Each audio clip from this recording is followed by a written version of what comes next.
수능이 이제 240일도 안 남은 시점에서 이제 고3 설명회를 오신 학부모님들 또는 학생들에게 지금 총평 영상을 제공하고 있는데요.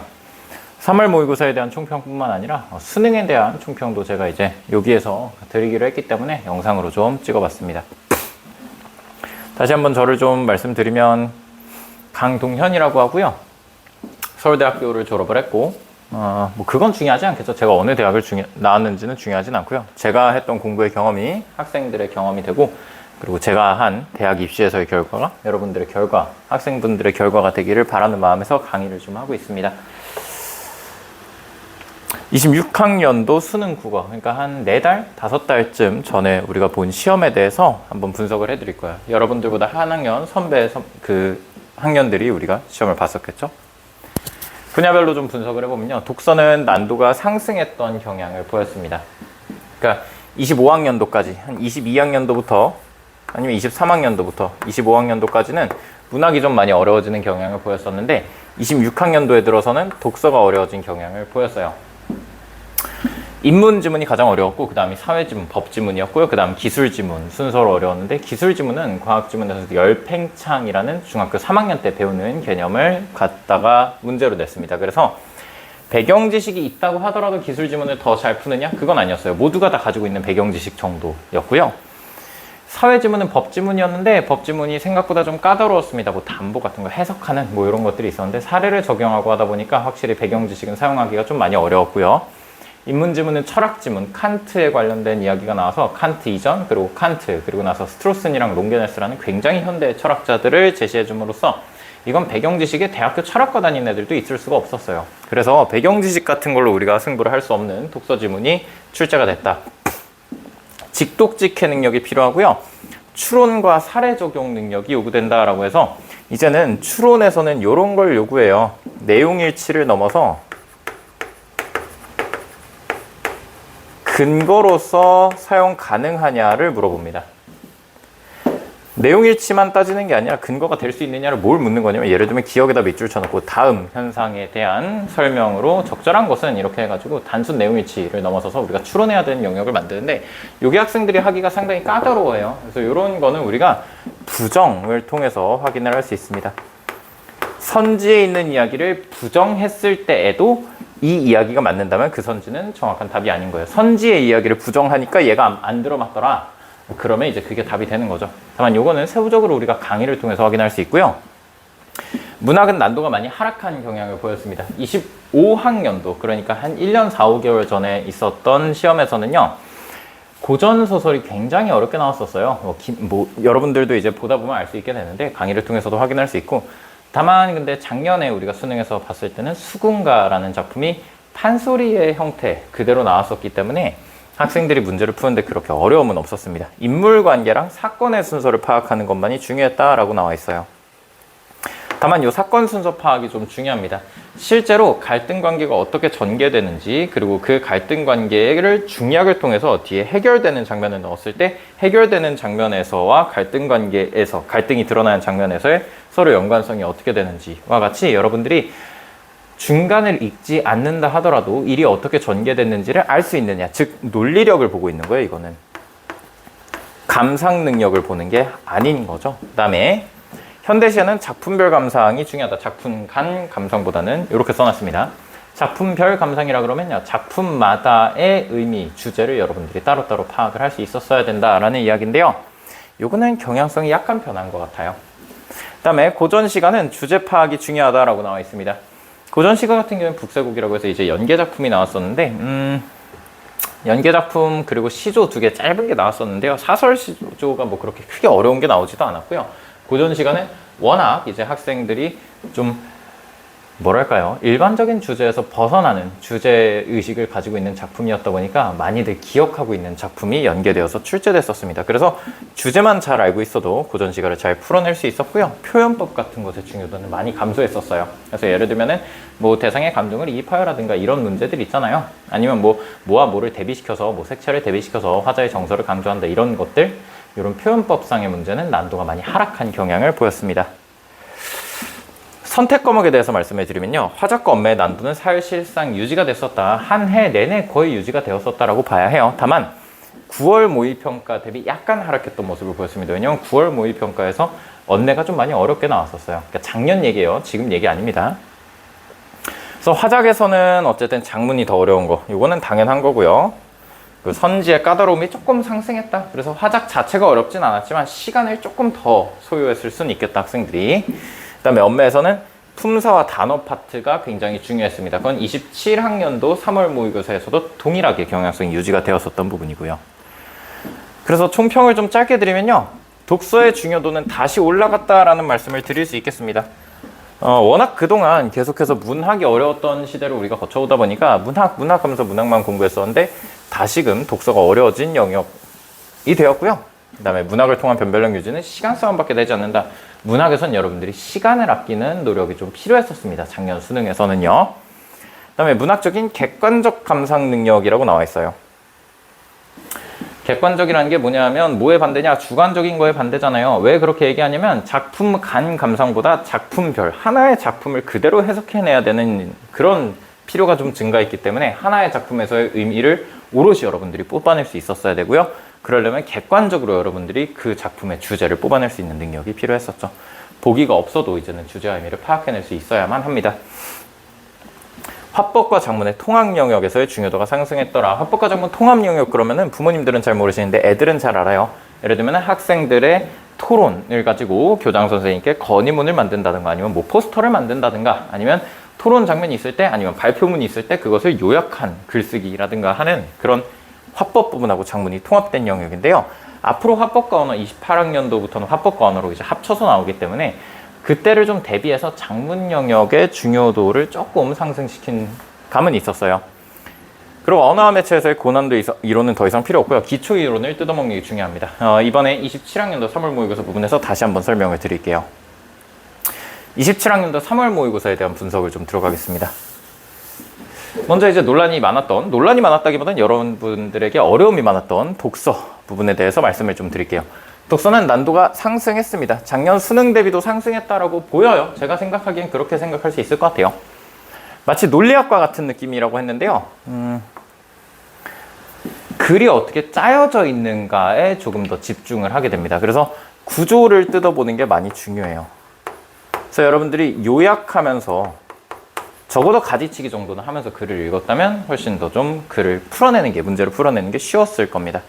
독서 이론에서는요, 뭐 그렇게 난도가 그렇게 높진 않았는데 요 2번에서 메모하며 읽기 부분이 있거든요. 여기에 답이 아마 제가 기억하기로 선제 4번이었던 걸로 기억해요. 범주화에 대한 이야기인데요. 도식을 사용해서 범주화할 때 뭐 벤 다이어그램을 쓰니 아니면 선형으로 우리가 작성을 하니 뭐 이런 이야기였던 걸로 기억을 합니다만 그게 내용과 형식이라는 구분을 여러분들이 좀 해야 될 필요는 있어요. 사실 고등학교에서 독서를 공부할 때 내용과 형식에 대한 구분이 독서론에서 한번 출제된 적도 있었거든요. 내용과 형식이라고 한다면요, 거기에서 그 도식화를 했을 때 산문단의 내용을 도식화했느냐 아니면 산문단에 있는 도식이라는 것을 그냥 갖다가 그려놓은 거냐라는 차이를 여러분들이 좀 파악을 했었어야 돼요. 실제로 그 메모하기에 들어있는 두 개의 형식은 산문단의 내용을 두 가지 도식으로 만들어 놓은 게 아니었어요. 그냥 글에 나와 있는 두 가지 도식을 갖다가 적어놨을 뿐이죠. 그래서 4번 선지가 이해가 되지 않는 학생들은요, 저한테 개인적으로 그 카카오톡 문의를 주면 좋겠고요. 어쨌든 여러분들이 내용과 형식이라는 구분을 좀 한다면, 실제로 선지에서 묻고 있는 건 본문의 내용을 도식화를 잘 했느냐를 묻고 있는 거였는데 우리가 확인했던 메모에서는요, 그냥 형식으로서만 메모가 들어있었을 뿐이다. 이런 차이를 좀 확인할 수 있고요. 사회 주제 통합 나왔습니다. 수사와 변호 그리고 형사소송법이라는 글에서 각각 이제 발췌를 해서 글을 만들어 놨는데 결국에는 법 지문이죠. 다소 높은 난도였어요. 어느 정도 난도가 있었다고 생각하고 법 지문은 극단적인 난도로 내지는 잘 않는 것 같아요. 왜냐면 결국에는 뚫어내는 키가 있기 때문이에요.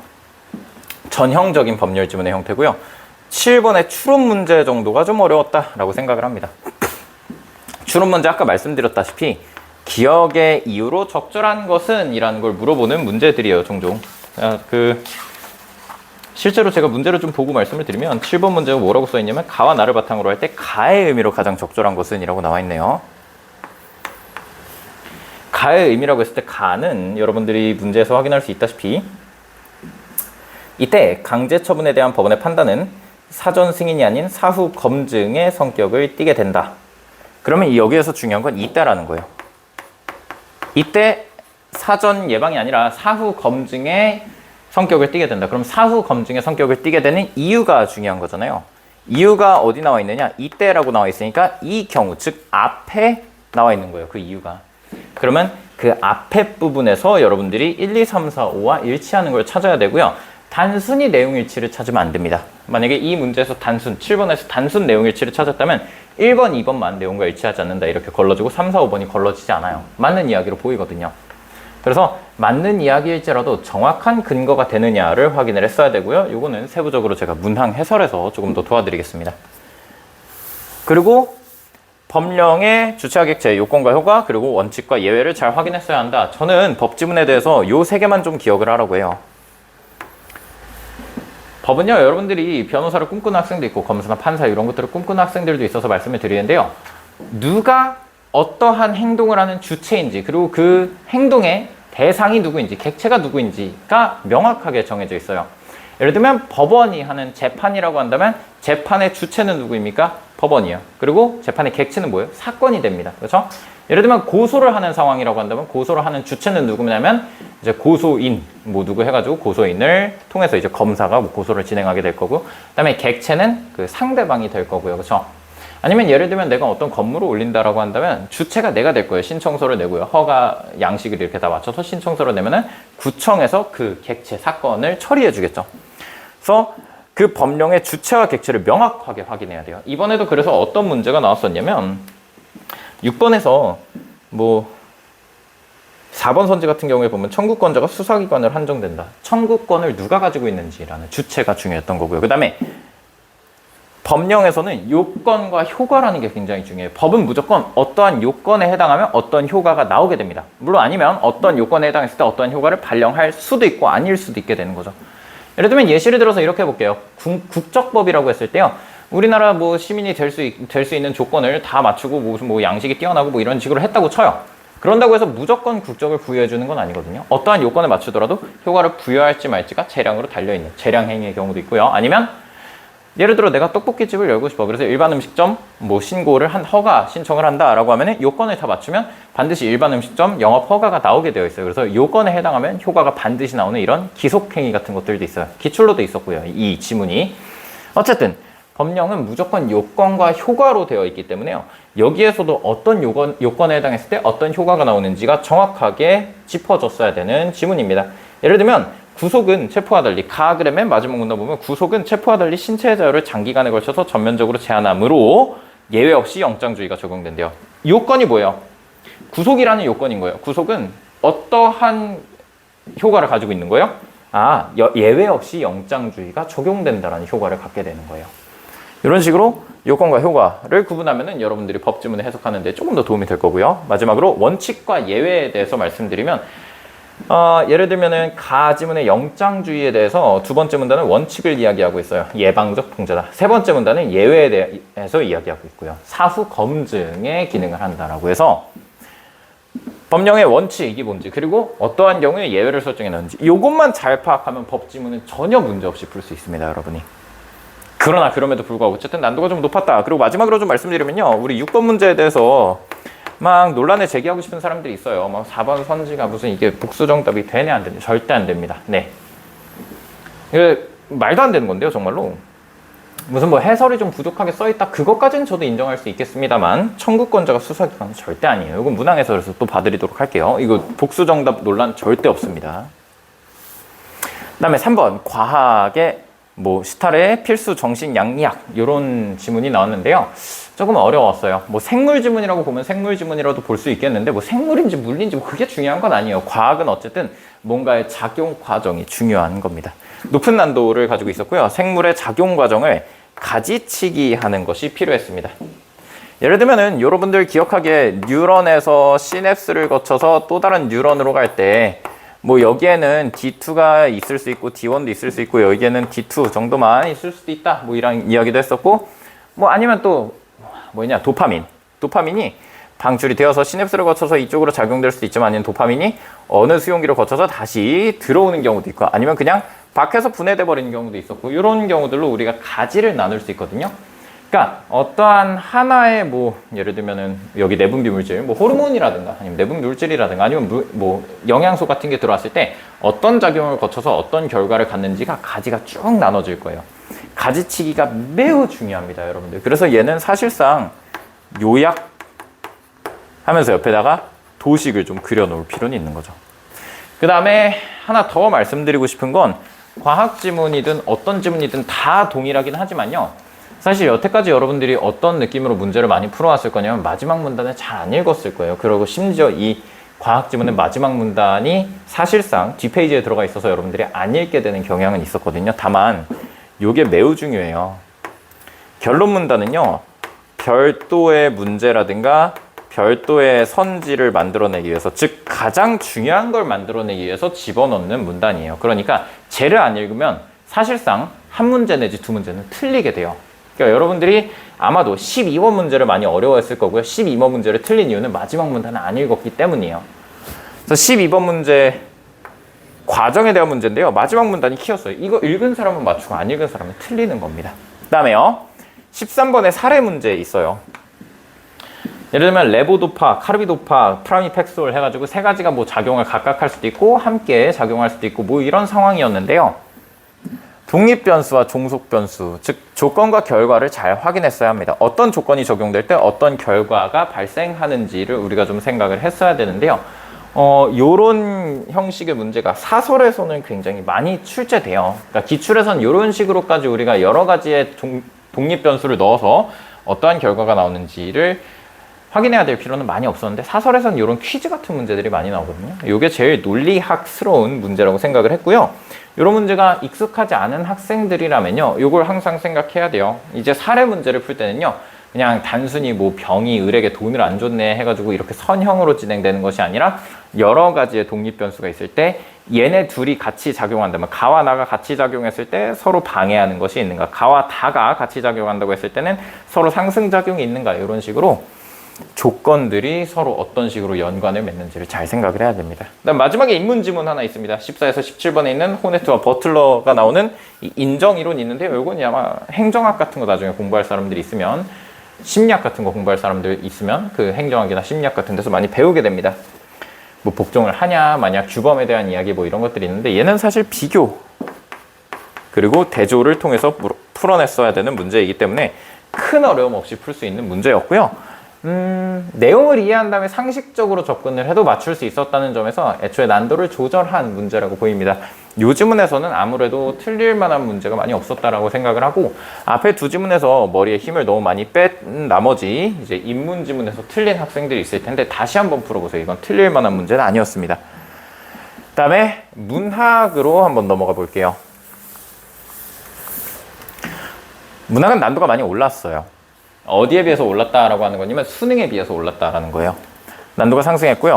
이렇게 말하는 학생들이 많았어요. 실제 현장에서 시험을 본 학생들 중에서 선생님 아무것도 안 읽혀요 라고 하는 학생들이 좀 많이 있었습니다. 근데 왜 그런 느낌을 받았냐면요. 처음과 끝이 안 읽혔기 때문이에요. 맨 처음에 있었던 현대시 세트, 갈래복합이 있었죠. 그거랑 맨 마지막에 있었던 고전소설 있잖아요. 쟤네 둘이 솔직히 말해서 여러분들이 읽기에 굉장히 좀 부담이 있는 지문들이었고요. 제가 읽기에도 부담이 있었으니까요. 저한테 이렇게 말했습니다. 선생님, 저 해석이 전혀 안 되는데요? 이럴 때는요, 셋 중 한 지문으로 컨셉을 좀 잡아야죠. 어쨌든 평가원에서 세 개를 완벽하게 관련성 없는 지문을 내진 않아요. 그리고 표현상의 특징만 관련이 있는, 즉 뭐 예를 들면 대구법이라든가 추상적 대상의 구체화라든가 하는 형식적인 부분에만 초점을 맞춘 시들을 엮어놓지도 않습니다. 웬만해서는. 어쨌든 내용적, 주제적으로 관련이 있는 걸 엮어놔야 되다 보니까 그럼 여러분들은 하나를 읽고 컨셉을 딱 잡으면 되는데 사실은요 그것조차 좀 어렵긴 했어요.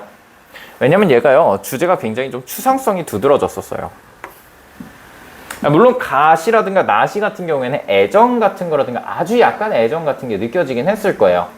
제가 학생들한테 항상 뭐라고 하냐면 여러분들한테 여러분들이 현대시를 읽을 때는 잘 생각해봐라. 어쨌든 시집이 팔리기를 원하면서 시를 쓰지 않겠냐. 그리고 이 시들은 유명하고 그리고 평가원에서 출제위원들이 보기에 굉장히 좋은 시라고 생각하고 그리고 오독의 가능성이 없기 때문에 낸 시지 않겠냐. 그렇다면 여러분들이 느끼고 있는 그 감정이 거의 웬만하면 맞다라고 이야기를 해요. 그렇죠? 그럼 여기 보시면 이성복의 서예라든가 김기택이 어떻게 기억해냈을까를 봤을 때 뭔가 약간의 애정 같은 거 느껴집니다. 특히 서예 같은 경우에는 어쨌든 당신이라는 대상을 위해서 뭔가 자리를 빼놓는다라고 하고 있으니까 뭐 미련 같은 느낌도 여러분들이 가질 수 있고요. 김기택이 어떻게 기억해냈을까라는 걸 보면은 뭔가 상대방 어떤 내가 생각하고 있는 시적 대상에 대해서 그녀라고 이야기를 하면서 그 그녀의 행동들을 긍정하고 있는 모습이 보여요. 그런데 이제 문제는 답니다.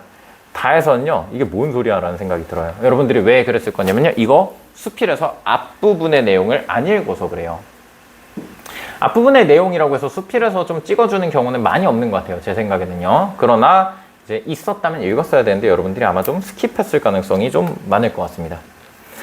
글쓰니 나는 머무르며 즐길 수 있도록 조성된 넓은 자연 공간이 원림을 마음속에 설정했다. 마음속에라는 키워드가 제일 중요했겠죠. 원림이라는 게 마음속에 있는 곳이다 라고 생각하고 읽어보면 앞으로는 이제 글을 읽으면서 무슨 생각이 드는 거냐면 어떤 사람이 마음속에 공간을 설정해두고 난 여기서 편하면 돼. 꼭 내가 그 현실에 있어야만 해? 나는 그 내 생각 속에서 편하면 되지. 이게 있는 것조차도 중요한 게 아니야. 뭐 이런 이야기를 한다라는 걸 알 수 있죠. 그러니까 이게 다 뭐가 일어난 거냐면 머릿속에서 추상적인 걸 가지고 시를 쓰고 있기 때문에 여러분들이 잘 이해하기 힘들었던 가능성도 좀 있습니다. 그 다음에 그런 경우에 어떻게 풀어야 되냐. 시나 수필이 다 추상성이 두드러진다라고 한다면 우리가 화자의 태도를 좀 파악해야 될 필요는 있는 거죠. 주제가 와닿지 않으면요, 화자가 어떤 태도를 가지고 있는가, 긍정적인 태도를 가지고 있는가, 부정적인 태도를 가지고 비판적으로 바라보고 있는가, 아니면은 뭐 예를 들면 체념적인 태도를 가지고 있는가, 정서를 가지고 있는가 하는 그 태도를 파악하는 게 중요하겠죠. 그렇게 해서 주제를 결국에 잡아내고 뚫어내야 돼요. 뭔가 추상적으로 머릿속에서 상상하는 무엇이구나. 처음에 가시도 뭔가 당신이 오신다라는 그 순간을 상상하는 거. 나시도 그녀가 하고 있는 행동을 사과를 나르는 어떤 행동에다가 상상해서 갖다 붙이고 있는 거. 다시도 역시나 상상 속의 공간이라는 거를 주제를 잡고 뚫어냈어야 돼요. 자, 19번하고 21번이 제가 보기엔 조금 어려운 문제였던 것 같아요. 19번은 이게 문제를 제가 지금 여기서 해설할 수는 없으니까 좀 말씀드리기 좀 그런데 21번 같은 경우에 굉장히 좀 난해했다라는 거, 상상의 공간을 창출하고 공간들 간의 대비를 드러낸다 이렇게 보기에 써 있으니까 좀 난해했던 지문이긴 한데, 사실은 선지들이요, 읽고 나서 앞부분은 거의 다 맞고 마지막 부분에서 딱 여기만 틀리게 해준 부분들이 많이 있어요. 그러니까 선지를 읽다가 지치지 마세요. 선지의 단 한 군데만 잘 파헤치면 오히려 쉬워요. 딱 한 군데가 그냥 명확하게 틀려 있어요. 그러니까 선지를 뭉뚱그려서 읽으면 안 됩니다. 그 다음에 고전 시가는요, 안도환의 만원사 나왔는데요. 이 작품은 약간 여러분들이 쉽게 느꼈을 것 같습니다. 이 작품을 실제로 내신이라든가 하는 데서 만났던 친구들도 있을 거고, 아니면은 기출을 풀어본 학생들이라면 한번 본 적도 있을 거예요. 사설 같은 데서도 많이 출제를 하니까. 그게 아니라 하더라도요, 사실은 좀 주제가 좀 명확해요. 가난하잖아요. 그렇죠? 이런 것들은 여러분들이 일반적으로 알고 있는 고전 시가 작품에서 출제하는, 가지고 있는 고전 시가 작품의 많은 작품들이 가지고 있는 주제이기 때문에 여러분들이 분석해내는데 큰 어려움이 없었어서 낮은 난도라고 저는 좀 생각을 했습니다. 유배의 현실에다가 사실성을 더했다라는 키워드를 여러분들이 머릿속에 잡고 가면 문제를 푸는데 큰 어려움은 없었고요. 고전 시가의 기본을 묻는 거였고, 그나마 26번이 좀 어려울 수 있었어요. 26번은 어쨌든 보기가 달려있는 문제였으니까. 그런데 이것도 그렇게 크게 어렵진 않았어요. 상식적인 수준에서 풀 수 있는 문제였어요. 그 다음에 3번의 현대소설 이문열을 들 수 있는데요. 이문열 작가가 등장한 거는 좀 이제 반갑죠. 그렇죠? 그래도 어쨌든 여러분들이 이름은 아니까. 거기다 들소라는 작품이요, 주제적으로도 되게 명확해요. 뭔가 약간 이런 느낌이잖아. 나도 할 수 있었는데 그림 그려야지. 내가 거의 죽어가지고 이 그림 완성해야 돼. 약간 이런 느낌이잖아요. 그렇죠? 그래서 뭔가 공동체가 원하는 것을 하지 못했지만 자기가 원하는 어떤 걸작, 대작 같은 걸 만들어낸다. 약간 이런 느낌으로 여러분들이 접근을 했을 거고요. 그렇게 해서 웬만큼은 다 맞췄을 거예요. 장면, 뱀눈하고 이 주인공에 해당하는 초점 화자, 그라고 나와있죠. 이 둘 간의 관계가 약간 이제 그가 뱀눈에 대해서 어떠한 심리를 가지고 있는지, 그리고 그게 그 들소 사냥이라는 어떠한 장면에서 나오는지가 장면과 심리가 다 명확하게 드러나 있고요. 그러고 나서 중략 이후에도 그라는 인물이 동굴 속에서 그림을 그릴 때 심리 같은 것들이 다 명확하게 드러나 있어요. 그래서 장면과 심리가 더 명확하니까 크게 어렵지 않았을 거고요. 그래서 여러분들이 현대소설을 읽을 때 장면 단위로 읽어주는 게 중요해요. 심리 단위로 읽어주는 건 불가능하니까요. 그래서 장면과 장면을 잘 구분하는 게 중요하고요. 그다음에 29번에서 소설 이론을 묻고 있거든요. 뭐 장면 전환이라든가 초점화된 인물이라든가 과거를 회상한다든가 사건의 인과관계, 인용 부호를 생략한 발화 이런 것들이 있는데 이런 거는 사실 시간 싸움이죠. 시간만 잘 줄이면 되는 겁니다. 여러분들이 이 문제를 시간을 들여서 풀었을 때는 틀릴 리가 없어요. 찾기만 하면 되는 거니까. 그렇죠? 그래서 요거는 여러분들이 당황한다거나 쫄아서 틀릴 수는 있는 건데 어려운 문제는 크게 아니었다고 생각을 해요. 요게 이제 가장 여러분들이 어려워했던 지문이겠죠. 주태훈을 상해 계모이시고 해가지고 시작부터 그냥 인물관계를 막 쏟아내고 있거든요. 그래서 여러분들이 저한테 뭐라 그러냐면 선생님 이거 무슨 얘기예요? 라고 이야기를 했어요. 실제로. 이제는요 인물관계를 좀 잘 파악해야 돼요. 인물관계의 극단에 있는 작품이었어요. 완전 극단에 있었어요. 그래서 여러분들은 호칭을 연결하는 것보다 갈등 관계를 통해서 작품에서의 인물관계를 파악하는 게 이제는 중요해진다라고 말씀을 좀 드리겠습니다. 내신이든 아니면 수능이든 강사분들이 좀 가르치실 때 아니면 선생님들, 교사분들이 가르치실 때 인물관계를 어떻게 이어야 하느냐라고 하면 호칭들을 잘 연결하면 된다 정도만 말씀을 하세요. 그런데 그거 사실 불가능해요. 그게 가능하면 평가원이 이걸 문제를 내겠냐고. 그렇죠? 그리고 갈등 관계에서 누구랑 누구가 싸운지 잘 봐라 라고 하는데 그것도 사실은 좀 많이 불가능해요. 갈등 관계만 가지고도 파악을 할 수 없어요. 그러면 어떻게 해야 되느냐? 갈등 관계를 파악하려면 네가 그쵸? 갈등 관계를 어떻게 파악하느냐면요. 이게 중요해요. 이거는 좀 다른 색깔로 보여드릴게요. 주요 갈등을 먼저 확인해야 돼요. 여기서는 혼사라는 주요 갈등이 있어요. 그런데 주요 갈등을 여러분들이 파악했음에도 불구하고 인물관계가 잘 짝지어지지 않는 건 앞에서부터 읽으려고 그래요. 내용이 어느 순간 이해가 안 될 거거든요. 어느 문단을 읽다 보면 그 내용이 이해가 안 될 거야. 그럼 어떻게 하냐면요. 다음 문단으로 건너뛰어서 다음 문단을 먼저 읽어보세요. 그리고 나서 다시 앞 문단을 읽어보세요.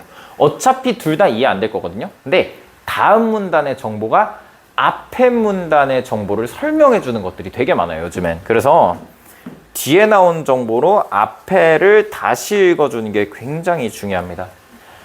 근데 예를 들면 2번 문단 읽고 1번 문단 읽고 3번 문단 읽고 2번 문단 읽고 이런 식으로 우리가 글을 읽을 수는 없잖아. 그럼 어떻게 할 수 있느냐? 여러분들이 한번 쭉 읽고 다시 읽으세요. 한번 쭉 끝까지 읽어 나가는 게 중요해요. 이해가 안 돼도요. 끝까지 읽어 나가야 돼요. 이해가 안 되어도 끝까지 1회 독을 무조건 해야만 합니다. 그래야 다시 읽었을 때는 이해가 될 거예요. 중요한 건데 여러분들이 잘 못하는 이유는요. 2번 읽는데 시간을 아까워하거든요. 솔직히 말씀드릴게요. 한 번 읽고 거기서 허둥지둥 되면서 헤매고 있는 것보다 2번 깔끔하게 읽고 문제 푸는 게 시간이 훨씬 덜 걸려요. 그러니까 2번 읽어주세요. 그리고 이런 거 말씀드릴게요. 제가 별로 좋아하는 어떤 약간 습관 같은 건 아닌데 31번이나 34번 같은 경우에요. 조금 어려웠던 문제라고 생각을 해요. 여러분 아마 뒤로 넘기고 있겠죠? 저도 같이 뒤로 넘겨보면 윗글의 내용에 대한 이해로 적절하지 않은 것은 그리고 34번에 숨의 청심록에는 공적 권력과 사적 관계가 맞물리는 양상이 나타난다. 이거 있잖아요.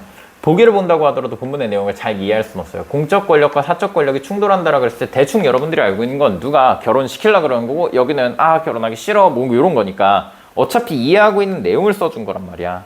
여러분들이 알고 있는데도 문제를 못 풀겠는데 보기에선 여러분들이 이미 알고 있는 것만 알려줬어요. 그러니까 보기를 통해서 알 수 있는 건 사실상 거의 없어요. 아니면 만약에 여러분들이 누가 결혼을 시키려고 하는 거고 결혼을 거부하는 사람이 있는 거고 라는 그 구도마저 이해를 못했으면 요거는 큰 어려움이 있는 학생이기 때문에 요거는 고전소설 수능 특강부터 다 다시 풀기를 좀 추천을 드리고요. 어쨌든 보기를 통해서도 우리가 도움을 받을 수 없다면요. 선지를 통해서 눈치를 채는 게 중요합니다. 적절하지 않은 것이잖아요. 요게 항상 이런 건 아니에요. 내용에도 적절한 걸 물을 때가 있잖아요. 어려운 문제는 적절하지 않은 걸 물어볼 거고요. 그리고 여러분들이 어쨌든 표현상의 특징 하나만 적절하지 않은 걸 묻고 나머지 내용과 관련된 건 다 적절한 것만 묻는다. 이런 시험 문제는 거의 없으니까요. 무조건 눈치를 좀 채셔야 돼요. 선지를 통해서 눈치껏 내용을 파악해 나가는 게 중요합니다. 선지를 읽다 보면 모순되는 선지가 있다라거나 아니면 모순되는 선지가 없다 하더라도 적어도 내용을 여러분들이 얼개를 파악할 수 있는 아니면 내가 뭔가 클루를 못 잡았어도 선지를 통해서 이게 이 얘기였구나 라고 하는 부분이 있을 수 있어요. 그래서 선지를 통해서 눈치껏 다시 본문으로 돌아가서 해석하는 게 중요하고 그럼 여러분들이 이런 의미를 가질 수 있습니다. 아닌데요. 그러다가 만약에 적절하지 않은 것 가지고 내가 본문을 잘못 해석하면 어떻게 돼요? 라고 했을 때요. 이렇게 말씀드릴게요. 애초에 못 맞추시는 분요. 그렇게 해서 본문에다가 해석을 붙여 놓은 다음에 다시 본문을 읽어보세요. 그럼 뭔가 걸립니다. 그러니까 선지에 있는 내용으로 본문을 다 해석을 다 다시 해본 다음에 본문을 다시 읽으면 뭔가 이 부분에서는 이 얘기가 아닌 것 같은데 라는 게 정답이 되는 거예요. 그래서 선지에서 눈치껏 우리가 확인을 하는 게 좀 중요해요. 실제로 이번에는 그걸 많이 사용한 사람들이 좀 앞서 나갔을 거예요. 화법과 작문 그리고 언어와 매체에 대해서도 좀 평을 좀 드릴게요. 화작, 언매 둘 다 난도가 사실상 유지되었고요. 그렇게 크게 높진 않았어요. 화작은 기술적으로 시간을 줄이는 것이 항상 중요하죠. 전략적으로 화작을 먼저 풀 것이 요구됐다고 생각을 해요. 저는 1번부터 그러니까 시작하자마자 독서론부터 해가지고 독서론, 그 다음에 독서지문 3개, 그 다음에 문학지문, 그 다음에 화작 이렇게 풀거든요. 저는 실제로. 그런데 여러분들한테는요. 제가 요거를 추천을 항상 해요. 화작 먼저 풀고요. 그 다음에 독서 풀고요. 그 다음에 문학 푸는 거. 요게 시험지가 좀 이렇게 번거롭게 왔다 갔다 하지가 않습니다. 여기다가 선생님 아니에요. 저는 독서론 먼저 앞에다 풀고 싶어요. 이거 하지 마세요. 독서론 먼저 푼다 그래서 여러분들한테 도움이 되는 게 단 하나도 없어요. 솔직히 말씀드리면요. 진짜 단 하나도 없어요. 그냥 누군가가 남들과 다르게 방법을 좀 순서를 좀 매겨주고 싶어서 이렇게 했는지는 모르겠는데 이거 아무 의미 없습니다. 화법과 작문을 먼저 푸는 거는 다만 의미가 있을 것 같아요. 그냥 독서부터 푸는 학생들도 있을 텐데 그것도 좋은 습관이고요. 화법과 작문만 먼저 떼어서 푼다? 그것도 좋은 습관인 거예요. 왜냐면 독서와 문학을 이런 식으로 어렵게 나왔을 때는 독서와 문학을 다 풀고 나서 화법과 작문으로 오면 시간이 없어서 다 틀려요. 다 아는 문제인데. 그리고 이미 뇌가 많이 가동을 한 상태라서 정신적인 피로도가 너무 강한 상태라서요. 화법과 작문이 눈에 안 들어오는 상황이 생기고 그럼 어떻게 되냐면 던져 모의고사인데 이런 얘기를 하게 되거든요. 그러니까 전략적으로 화작을 먼저 풀고 어쨌든 맞출 수 있는 가져갈 수 있는 점수는 다 가져가야 될 거 아니야. 다만 시간을 많이 줄이고 다 맞춰놔야겠죠. 한 번에. 화법과 작문에서 받을 수 있는 점수는 다 받아낸 다음에 건드리지 않겠다라는 게 필요합니다. 그래서 독서나 문학을 선결 먼저 다 해결하려고 하면 정신적 피로도가 너무 높으니까 화작을 먼저 풉시다. 애초에 높지 않은 난도고요. 다만 전제는요. 화법과 작문을 다 맞는다는 거 그리고 한 11분에 푼다는 게 전제예요. 11분에 풀어도 2문제 틀린다? 아무 의미 없고요. 다 맞았는데 17분 걸렸다? 아무 의미 없습니다. 시간도 줄여야 되고요. 그리고 무조건 올 클리어 해야 돼요. 화작은. 그러지 못하는 사람은요. 연습하세요. 화작도 연습을 해야 됩니다. 시중에 화작 기출 모아져 있는 거에서 화작만 푸세요. 귀찮겠지만 그렇게 하는 게 도움이 될 겁니다. 안 할 거 알고 있지만요. 작문 같은 경우에는 난도가 유지되었고요. 약간 하락됐다라고 평가를 할 수도 있을 것 같아요. 정확한 문제풀이가 중요하다. 화작에서 아낀 시간으로 작문 부분에서 실수가 없게 해야 된다. 44번, 45번 문제와 같이 좀 이제 고쳐쓰기 문제라든가 하는 것들이 나오는 경우들이 있잖아요. 요거에서 여러분들이 꼭 한 문제 틀려놓고 저한테 뭐라 그러냐면 선생님 이거 실수예요. 약간 안 봤어요. 이거 읽을 때 정신이 없었어요. 집중을 못했어요. 라고 하는데요. 그 학원 강사가 뭐라고 얘기할지 알고 있죠. 집중을 못한 거 다 핑계라고 얘기를 할 거 알고 있잖아요. 저는 이제 학생들한테 그렇게 얘기하고 그럴 수 있지. 다음에 잘 보면 된다라고 하는데요. 저는 알고 있습니다. 그 수능 때까지 해결이 안 될 거라는 걸요. 선생님 그러면 해결을 해줘야 될 거 아니에요. 그렇죠? 해결하는 방법이 뭐라 그랬냐면 아까 전에 기출문제 화작만 모아서 푸세요. 여러분들 독서랑 문학은요. 여러분들 기억을 잘 하거든요. 그래서 기출문제를 함부로 풀지 말라 이런 사람도 있는데 물론 저는 그렇게 얘기는 하진 않습니다만 화법과 작문은 여러분들이 아무리 풀어도 문제를 기억을 못하고 정답을 기억을 절대 못해요. 진짜 4번까지 풀면 기억하는 애들이 있었던 것 같은데 그러기 전에는 기억을 못하니까 화법과 작문 기출 무조건 많이 돌리세요. 그래야만 작문에서 조급하지 않게 다 맞출 수 있어요. 어쨌든 화법과 작문은 무조건 다 맞춰야 돼요. 둘이 합쳐서 화작이 아니라 이제 화법이죠. 화법과 작문은 합쳐서 11분 또는 12분 정도에 다 맞추는 능력이 필요합니다. 그 다음에 언어와 매체를 보면요. 매체 부분부터 볼게요. 난도가 유지되었고요. 근데 사실은 난도가 유지됐다 그래도 바닥이죠. 매체는 어려웠던 적이 없어요. 긴 지문을 읽고 풀 때 실수하지 않는 것이 중요합니다. 사실은 거의 화법이랑 유사하다고 볼 수 있고요. 요거에 대해서는 잔소리하지 않을게요. 매체 틀려온 학생은 본 적이 없고요. 왜냐면 매체를 틀리면 저한테 시험지를 안 꺼내더라고요. 언어 볼게요. 언어에 대해서 말씀드릴게요. 난도가 유지되고 약간 하락했다. 그래서 전년도에 수능이라든가 아니면 9월 모의고사 대비 약간 하락했다 정도라고 얘기를 하는 건데 문법의 기초로 돌아가세요. 언어가 좀 어렵다라고 하는 학생들은 화작으로 돌릴까라고 생각하지 말고 문법의 기초를 다시 한번 보세요. 어디 보냐면요.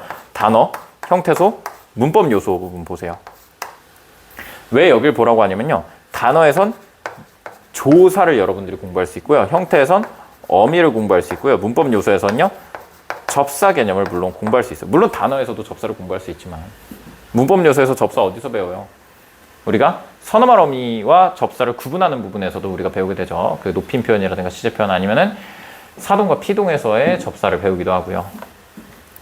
자, 왜 문법의 기초로 돌아가라라고 하냐면요. 언어의 고난도 문제는 중세국어가 아니에요. 중세국어는 사실상 퍼즐 풀기에 해당하는 거라서 여러분들이 시간을 들었을 때 못 맞추는 학생은 없어요. 익숙하냐 그렇지 않냐만 차이가 있는 건데, 조사, 접사, 어미는요. 아무리 본문이 제시되어 있다라고 하더라도 여러분들이 풀기가 많이 어려워요.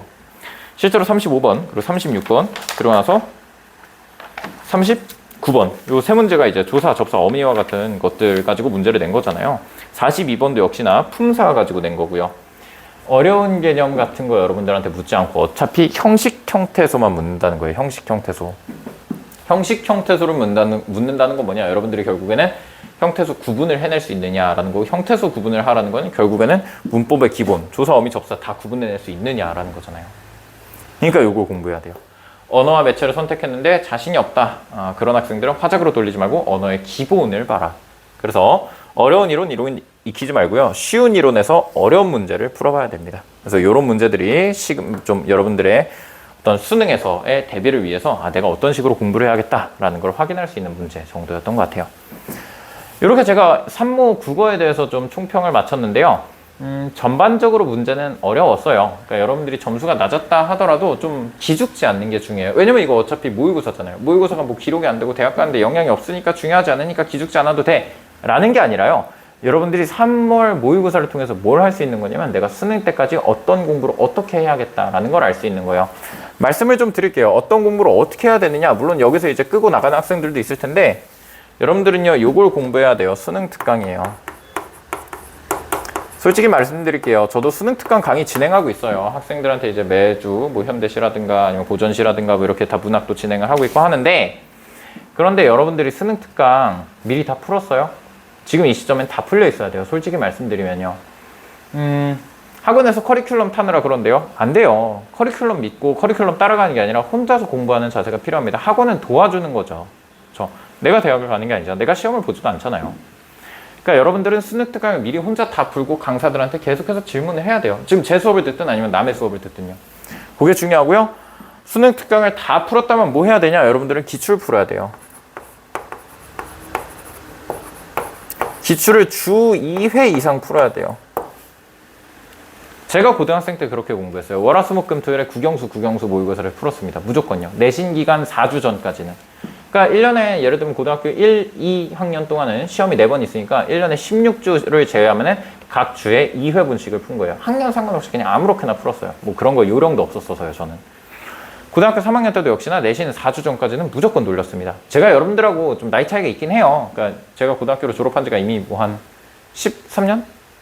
12년, 13년 뭐 이렇게 된 거니까, 제가 14학년도에 대학을 현역으로 들어갔으니까 여러분들하고 좀 뭐 연령대가 차이가 있긴 하지만, 그럼에도 불구하고 말씀드릴 수 있는 건 기출 문제를 공부를 하는 것이 도움이 안 되는 적은 없어요. 그래서 기출 문제, 선생님 이거 뭐 옛날 거는 뭐 화작이랑 언매랑 합쳐져 있어서 좀 불편한데요 라고 하더라도 그냥 푸세요. 언매 다 안 풀면, 언매는 다 맞았다 치고 화작 풀면 되잖아요. 그렇죠? 시간도 재지 마세요, 여러분. 지금 당장 시간 재서 여러분들한테 도움될 게 없습니다. 여러분들은 최고의 사고력을 동원해야 돼요. 어차피 여러분들한테 120분, 내가 2시간 보통 주고 풀라고 하거든요. 120분 풀라 그러면 120분 이상 집중력을 발휘할 수 있는 사람은 잘 없어요. 저도 안 돼요. 우리나라의 고시 계열의 시험들이 다 한 과목의 시험 시간이 2시간이에요. 2시간 이상 집중력을 발휘할 수 없다라는 뜻이에요. 그러니까 2시간 동안에서 여러분들의 최고 사고력을 측정을 해내는 게 계속해서 중요합니다. 그래서 최고 점수를 만들어내면 시간을 줄여가면서 그 점수를 계속 다시 회복을 해내는 게 중요한 거고요. 저랑 같이 수업을 들으면 이런 것들을 연습을 할 수 있겠습니다. 그래서 여러분들한테 다시 한번 마지막으로 말씀드리는 건 수능 특강 지금 다 혼자서 풀어놓으시고요. 그러고 나서 기출 주 2회 이상씩 돌리는 게 중요합니다. 자, 이렇게까지 하면은 총평을 좀 마치도록 하겠습니다. 고생하셨습니다.